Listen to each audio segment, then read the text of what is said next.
Woo! So let's go. Yet again, we're back at it again, always with the Financial Griot, discussing a lot of relevant life facts. I know we're a couple weeks into, this year, and probably a couple weeks into the month, so on and so forth. And we really got to tackle this. Like, who are we building for? Who are you building for? What are you building? And so on and so forth. So I'm joined today. Well, my name is Lawrence Delva Gonzalez, also otherwise known as the Neighborhood Finance Guy. Online, you can find a lot of these show notes and a lot more resources on my website. So you could definitely check that out on your own free time. There's over 200 blog posts, resources, so on and so forth. Always getting updated, always some good stuff, and always some good challenges so you could, sink your teeth into. On top of that, I am joined this week by one of the co-hosts, because the other one is actually taking a time out, but we know who that is every time she's not here. So she's kind of like I don't know, she's probably is the celebrity of the group. Like she's the one like, I ain't at practice. I ain't coming up. I got things that I'm doing. I'm coming back from my trips with her mink coat. But we're not gonna judge that. We're not gonna call her out by name, but you could kind of do process elimination. So I'm gonna allow the second co-host to come in and say her piece. Hey everyone, my name's Lovely. I'm not Alainta. So damn, the name drop. Look at the shade. I didn't even do that. Like I said somebody had to do it. Alainta, if you're listening to this, we love you. We miss you today on your I'm recording this, but my name's Lovely Mordelis, and I'm happy to be here. Another great episode of the Financial Griot going together. I'll let Lawrence lead through this conversation, and I'm gonna pass it on to him. Yeah. Okay. So I guess the main topic of today is like, who are you building for? So I've actually gone through a lot of iterations of where I'm going on my financial journey, or even my life journey, in regards to who am I and what can I leave onto the world. So one of the things that I've learned along the way is that I'm really good at math. I'm really good at financial literacy, and I'm terribly, one of those things you don't want to be egotistical about it, but I'm like so good with these numbers that it astounds me. And it reminds me of one of the books I was reading recently, The Secrets of a Millionaire Mind, is the idea that instead of focusing on trying to improve your weaknesses, that you need to double down on your strengths. And I think a lot of people miss out on that opportunity. And I think that's what separates a lot of very successful people from very much average people. Like, for example, LeBron, he doubled down on his strengths. His strength was his incredible will. A lot of the athletes themselves, it's not the actual athleticism that you're looking at, is their will to engage in just one thing and becoming so very focused on it to completely give into themselves and with absolute abandonment, like they just in this thing. Whatever it is that they're doing, they're going to do it to the peak of their potential. And that's what we're looking at. So for myself, the peak of my potential, the things that I really excel at is financial literacy. I theorize that a lot of people on average can become millionaires in less than 15 years. And I'm actually doing that with my wife in less than 10. So it's not to say that your journey will look like mine, but ultimately there is a way that a lot of people, even if you're making 40K a year, could systematically work yourself upwards towards becoming the millionaire in your lifetime. That means not post-lifetime, not when after death, not in the kingdom per se, but in the actual reality of today in the streets. So with that being said, I've been on the journey of trying to build towards something. And I've also learned that I cannot help people that don't really want to help themselves. I think this is where my true revelation comes from. And I've tried to explain that to people multiple times, that even though I love everybody and I want the best for everyone, I've noticed that everybody wants what I deem to be the best for them. And that's also part of the problem. I want to have a home, not necessarily a mansion, but I like to have a home with a white picket fence, maybe a dog or two, having kids, so on and so forth. But I don't think that's for everybody. Not everybody wants that. And some people actively or even subconsciously act against that. It's like, this is not what they want. Some people just want to, hey, their highlight of their week is to be at the club. I've said that before, and it's true. I've known people that, hey, if they could get at the club on Saturday, that's the apex. At the same time, I've known people that if they could get to church on Sunday, that is the apex of their day. And that's as far as they go. while there's nothing wrong with having those aspirations, while there's nothing wrong with any measure of what you want to do with your life, I just recognize at some point the type of life that I want to live, either being very challenging or very different. I want to be wealthy, which I think a lot of people should, but then I realize not a lot of people want to. So as such, that's the question. Who are you building for? So I'm building for, when I got my website, I haven't made a dime from it. I'm still waiting for that $100 payout. I have over 200 blog posts in this sucker. I'm getting to the point where I realize that people aren't really tuning in as I would want them to tune in, because I think it would help them. It would put them on the path. It would make them money. And in the end of the day, you know what? I do hey, it is what it is. Ain't for me. Maybe it's because I'm not a girl with the curly hair and light skin doing the photo ops. Maybe it's because of that. But in the end of the day, if they don't want to listen from my perspective or my vantage point, that's fine and well and good. So I realized that on this journey, I'm just working for my great-grandkids. I want them to be able to find some of this material that I have and really not necessarily kind of copy paste what I wrote, but somehow understand my perspective, right? And I think that would be magical for them to kind of look into a time capsule and see that their great grandfather or somebody in their family tree was trying to avidly understand wealth and really change that in their lifetime. And I think that's what I'm working for. But I also saw over the time that you, Lovely, have struggled. Like, you started off very optimistic out there in these streets, doing all types of, non-for-profits. And I literally see the lingering doubt started to shape in. And I was like, there she goes. She's going to be on that path. So what do you have to say about your journey? Well, I think God has given me a grace to be kind. Like, my friend always says that. She's like, Lovely's like the most default to kindness. Even like if I'm really angry, I typically like just default to just be kind to people. Like, okay, whatever, move on, be kind. However, not that I'm going to stop being kind, there is, for those that have some type of faith, since I see a lot of people manipulating God's word out there, let me help you out, that you shouldn't throw your pearls to swine, lest you come they trample you. So pretty much it's like, if you give your good stuff to people that are not going to use it, it becomes wasted. And not only that, they end up beating you up. Like, you become the problem. They're thorn in the flesh.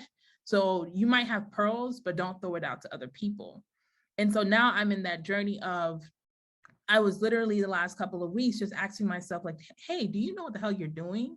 Like, do you actually have a skill set? Because it's not working. And so there's two things that are happening. Either you don't have the skill set for real, and maybe you've been lying to yourself that you think that you do, but maybe you don't, and you need to go up level your skill sets, or you've been talking to the wrong people. And so the only thing that I know how to do the best, and especially like all the positions I ever had, has either been in strategy or development and learning, in coaching. I realized, let me put this to the pen. So I made a list of like clients that I've worked with in the last, I would say 5 years. So it had to be recent. And that wasn't part of this new thing that I was doing. So unrelated, to see, because I have to validate, do I know what I'm doing? And I brought some advisors in, and I realized, you know what the hell you're doing. You actually have a skill set. It's validated, and you have receipts for it. You're talking to the wrong people. You're trying to get people that literally don't care if they drink water or not. People that literally, they have an idea, they'll do the website. And for context, I'm a business consultant, so that's context there. And because I care for people, and I'm like, man, this idea is actually in some shape or form has a potential to be viable. And you know how they say like, oh, 80, 90% of the business fail? I've come to realize, no, people fail. It's not the business model. It's not necessarily enterprising. It's the person running the enterprise. Because you can give an experienced person something, and they may not necessarily make 20 million off of it, but they'll make something off of it because they have a skill set. They know how to grow things. They know how to get clientele and to make it into something. And so I realized the failure was not business models. It was a people failure. It's how the people are coming to the market. They're doing things that are more vanity. And Marie says this all the time, one of my friends, they're chasing clout. And the thing is, I come from a world of people where metrics matter. And it's literally, let's look at the data, let's look at what we're doing, and we pivot because we want the best for our business outcomes and business results. And I started talking to people, and they're like, well, how do I get more followers on Instagram? And I'm like, what? Like what? Like, do you know that there's tech companies that really don't use their Instagram, stuff like that? They use it more so for brand affinity, but not necessarily to get sales, because they're doing Google SEOs, they're doing Google ads, they're literally going where the money is. They're literally figuring out in their market what channels they are. And if they are on Instagram, they're pretty much an e-commerce trying to scale. They're not just there just to be there. They're not just there to get more followers. They're there to gain business results. And I said, oh, I was about to curse. Oh, crap. Yeah, I'll agree with that 100%. I've seen it. I've seen people that are underqualified for the task, right? To give out advice. Some people that are either broke or broken, or a combination of broke and broken. Whereas they're trying to give advice to people to get into relationships or being married. I'm like, but you've been single for the last like 5 years, 10 years. Like, how can you be qualified to do this? Or the person that's just getting out of their quote unquote their debt issues, now becoming financial influencers. I'm like, how can you be an influencer? You have no idea how taxes are rolled out. You have no idea how the market really works. You're just saying stuff, and yet, you know, people are amassing followers. You're right. Yeah. So because of that, I was just like, do I want to thrive or do I want to die? And if you like thrive or die, and you're like, oh, I want to thrive, baby. I can't do this because I have a vision, just like Lawrence, in terms of like, you have something bigger that you want to do. This is just a milestone in the bigger picture. This is not where you end. This is like a milestone. And I started to really, you know, I spoke to a few people that are like light years ahead of me. And they were just affirming like, no, I sat down with you. You know what you're doing. You're serving the wrong audience. You're looking to amass and serve people that not only couldn't they, even if they did the work, they're just not ready. And so I spoke to one of my latest clients that was kind of like in that mid-tier thing. And he said to me, he's just like, they're not about to do the work. And you're just going to frustrate yourself. And when you're frustrated, you end up quitting something that wasn't necessarily for you to quit. You just need to pivot who you're serving. And so if we're talking about us, but when you want to make like a major change, let's say you right now want to change your health and you want to start eating better, but you go out with the friends that they literally are always eating double cheeseburgers, pizzas, drinking beer and doing all this stuff. And now you're ordering a salad. The first time you do it, everybody's gonna be like, what's wrong with you? Eventually, you might not be able to go out with them because they don't align with your goals. And it's going to drag you down and you're not going to get out of the environment for you to get to the next level. And I sat there and I mapped out the people that I want to serve. And these people are already on the path and they're trying to 10X. I want people that are hungry. I want people that literally they know like, hey, we're at $500,000. We want to figure out how we get to the next million. How do we get to the next 5 million? What are the data points that we need to look at? What are the business structures we need to reevaluate? Like when I start saying things like SWOT analysis and you're looking at me like I'm crazy, I don't need to be working with you. Not to be rude or mean, you might need to get educated in these areas, but then a lot of the people were not even willing to get educated because they've been sold by other coaches this ideology that you're just going to post online and money's just going to flood through the gates for your business, when business building takes time. It takes time. Time. You are literally going to have to try and pivot. And so I reviewed I did a SWOT analysis. I sat down with the business developer. I sat down with a few mentors of mine that they've literally scaled their businesses to pretty good heights. And the answer was like, the product is not a problem. The service is not the problem. Who you're trying to serve is.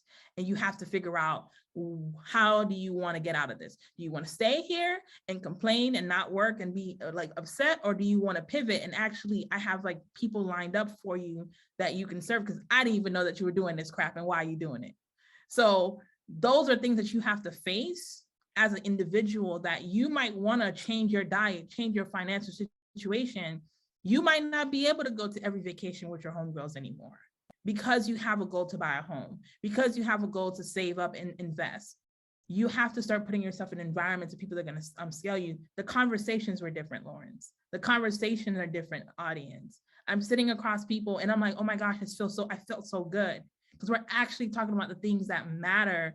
And really we can see a path forward. We actually can develop this because you really want to change. But if you want a Band-Aid to your situations and you stay in the same environments, you might find yourself 5 years, 10 years wanting to change, but change and transformation never sticks because you're going back to areas and places that people don't want to change. So what are your conversations like? If it's gossip, if it's not something fruitful, things are not going to change for you. And so it's not only about who are you building for, it's literally what are you building and how is that going to pivot for you to be a better person? And I just had to realize, like, I always give Lawrence slack because he said some harsh things about the community. And I'm like, Lawrence, we got to be nicer. We got to be not kinder. Hey, you're going to be just like me in this community. I'm just letting you know. And I have my reasons. Reasons. Like, you want me to get in with the reasons. I can say what I've learned. And by the way, I'll say this. The business developer that I am working with is not a Black person. They're not a person of color. They are a different breed of human race. And they have been actually working in diversity and inclusion. And one of the questions they asked me, which was like really like eye-opener, how do I find people that are experts that we can put in our company that are diverse? And I remember this question that I had asked Lawrence because he's a CPA, well, not a CPA, but he's an accountant. And I'm sure he knows other accountants. I keep asking him, like, do you know like qualified accountants and CPAs that I can recommend? And the answer has always been no. And I'm just like, that doesn't make sense to me. It doesn't add up. But we can't say, one of the biggest things that I'm realizing is we have experts in our community, but if the community itself does not value the things that the experts want to provide, you're going to keep losing experts. You're going to see Lawrence at those little conferences, and it's not going to be people that look like us sitting in the conference that he's sitting at the panel for. You're going to see Alainta doing what she's doing, writing a book, and her audience is not going to be a lot of people that look like us. And I'm starting to realize is that we say there's not enough things for the community. We say that these things are not being done, but Beyonce's concerts get sold out. Kanye's and Kim's situation, I've seen it so many times down my feed. I started having to block people and unfollow people because why are you worried about their household and not worried about how your life is and not giving time to the things that's going to help you grow? I'm not saying that our community doesn't care. I'm saying that it doesn't look like it cares. And I just need to figure out, prove me wrong. Prove me wrong. I think that's why you always kind of, said the statements like, hey, or that statement that started this conversation as to who am I building for and how we're going around this. And in truth, like you said, you have to find the people that really want to change and not necessarily wishing for the ones that really don't have the inclination to change, right? And I think I've made peace with that along the way. I literally made peace with it. I know that my audience, whatever it is, I haven't tapped into it just yet, but I do find that the more I lean away, instead of leaning into the community, I find a little bit more peace, a lot more joy, and a lot more, I guess, more knowledge. I think that's what it comes down to me for. I find a lot of good knowledge. I get that, and I feel excited by what it is. I forget the book, and I'll probably pull it up in a second. I even include it in the show notes. But I guess The Road Back to You, I think that's the name of the book. It talks about different personality. Talks about different personality types that exist within the human consciousness, based on like the 7 deadly sins. And one of the ones I think I primarily align with is the knowledge seeker one. So I'm the person that, hey, if one idea comes along, I'll be deep into that idea for like the entire day. That's just what it is. Like if I need to find out about, like a friend of mine hit me up and say, hey, how does Social Security and taxes work? And by the end of the week, I was knee deep into this thing, collecting data, collecting sources, writing a whole side draft thing, taking notes, because it excites me. And I don't think I find the same elements of joy within my own community because it's not necessarily there. There's a lot of people that are more, like you said, it's all about Kanye. Like, I give a crap. I have no idea what Kanye is doing, but yet everybody wants to talk about it as if it's important, as if it's going to change their life, as if it's going to change I have no clue. I really don't get it. I couldn't put it on you. For example, Rihanna is pregnant. I'm like, why do I know so much about Rihanna being pregnant? Because the media or the people themselves keep posting about it as if it's some kind of game-changing, life-changing, truth in your own life that's gonna really move you down the pipeline. And I think that's the issue. I think we are overwhelmingly consumed with anything other than ourselves, and then we also end up blaming everything else. Like, hey, it was my school, it was my teachers, it was the mailman down the street, it was the Amazon delivery person, it was the utility guy, it was the government, the president, the other person. And it's also almost always it was my parents. At some point, either one or number two or both parents, either way, they have failed me, but it's never you. And I think I wanted to move away from that kind of paradigm, that kind of like community that centers itself on being a victim and being, inadequate or not even putting in any work. And therefore, I found that whatever I'm working on now, I'll probably be better off if I create better content. Like, that's for one thing. I can't quit on the quality content. I need to step up my game. That's for sure. But then I need to also pivot and have better communication with other people that are, quite frankly, not Black. They're generally not Black. I've been on the Twitter spaces and some of those conversations about wealth, about how we think about wealth. We were talking about finance, the FIRE movement. Is it good or bad? And there was great conversations. People were not yelling on top of each other. People were listening. People was like taking each other's perspective. And you find a certain level of decorum. Whereas if you go to the clubhouse spaces, especially for Black spaces, it's always this very toxic, very immature, very unfocused. It's about guys versus girls. It's about the government is doing something to you. There is never a point where let's focus on the things that we can do for ourselves. And I think I'm that kind of person that does that. I'm not saying that there doesn't exist a space in the Black community. I'm pretty sure it's somewhere, somehow, but it's very far in between. And I have to, maybe I'll find it one day, but I need to pivot in order for me to become more successful in my own right. Yeah, I think that's one thing that I had said to Marie last week. I'm not saying that will never help beginners. By proxy of then climbing that ladder of being that place, what ends up happening is that people then start to quote unquote associate you. What I realized, like being part of big tech, was that my superiors or coworkers were willing to take a chance without quote unquote clout. It was like, okay, you can prove this. And one of the guys that I follow, he's can't remember his name right now. I remember his last name is Rollins, but I can't remember his first name. And he has a digital marketing company that he works with different agencies and things like that to make sure. A.L. Rollins? I don't remember his first name, but I just remember his last name. And he has like a pretty, I think the company name is like Seek, and they do data analysis and SEOs and stuff like that for big companies. And the company generates about $50 million a year. And he's a Black founder. And one of the things that they asked him in his interview was, do you find resistance being a Black founder with companies not like wanting to hire you? And he said, no, because my scoreboard, it speaks for itself. And that's when I that's shifted my paradigm thought process this week, is like, you lovely, let your scoreboard speak for itself.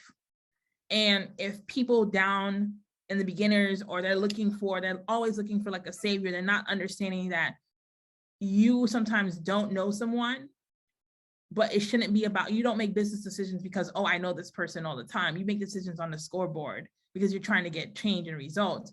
But that's what happens in businesses. Like, that's what happens when I'm working with big tech. The conversation is like, what's the scoreboard? Can you validate this idea for me? And I'm not going to sit there and saying, well, you know what? I went to Tom, I gave my presentation. And I used to say that all the time. There wasn't one time that I was in corporate that I asked for a raise and didn't get it. That was not one time. Like, history has proven I have never asked for it and not gotten it, but my scoreboard spoke for itself. And so because of that, I was just like, man, this is a whole different environment.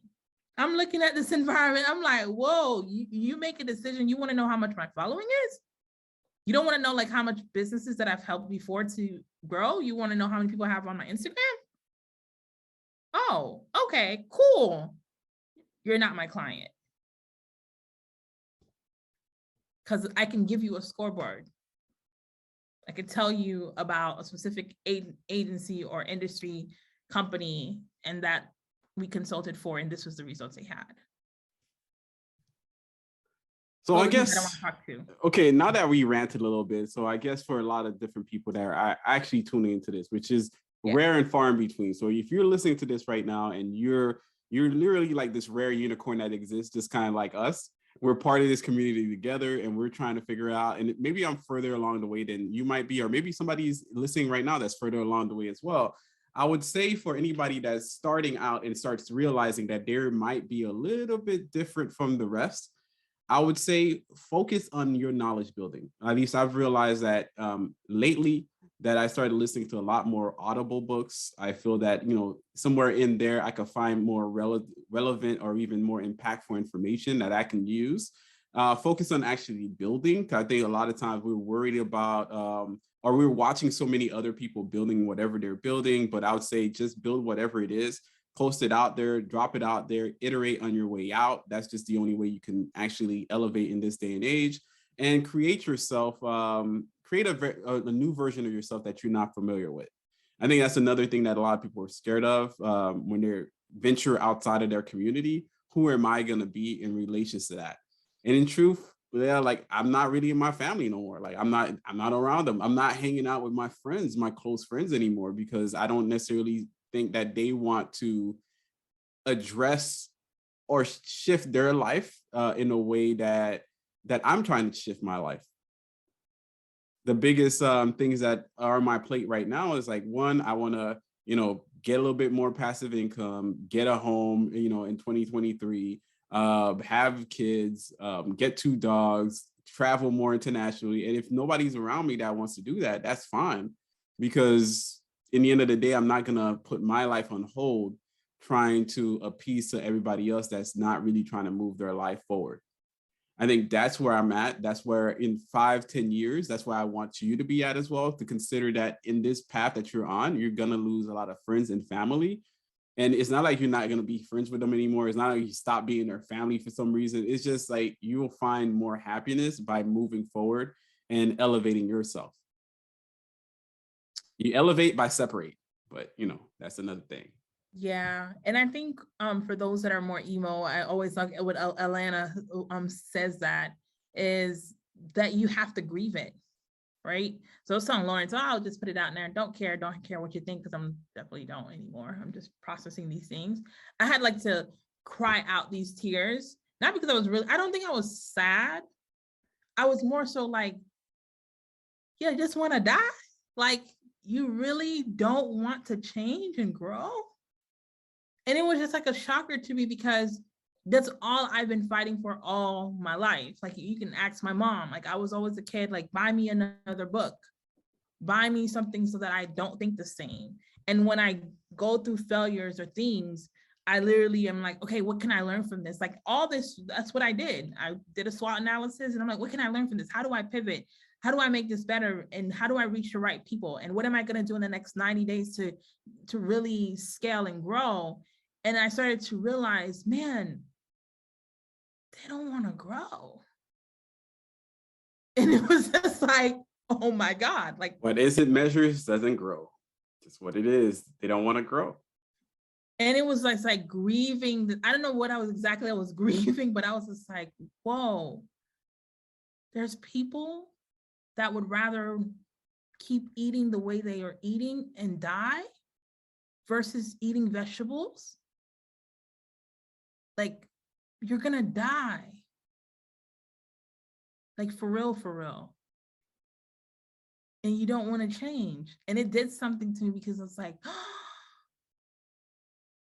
even Jesus says this, some will be saved, so that some may be saved. It was never all,